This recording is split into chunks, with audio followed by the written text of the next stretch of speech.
Mga ka-joker, narinig tayo sa bayan ng Kalatagan, Batangas.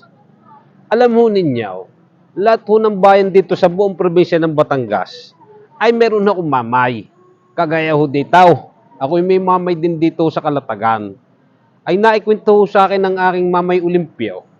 Ito daw nung araw, ito daw Kalatagan, ang history daw ho nito, ang mga tao dito ay napakaantukain. Talagang buog na ng buaw.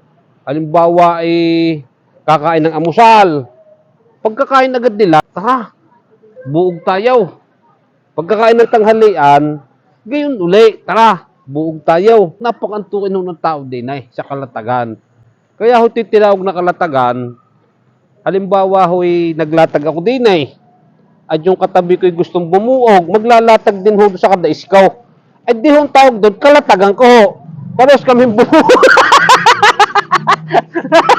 Kung sa ibang bayan ho, kabarikan, kahuntahan, kakwentuhan, kakapihan, din naman ho sa lugar na aray, ay Kalatagan.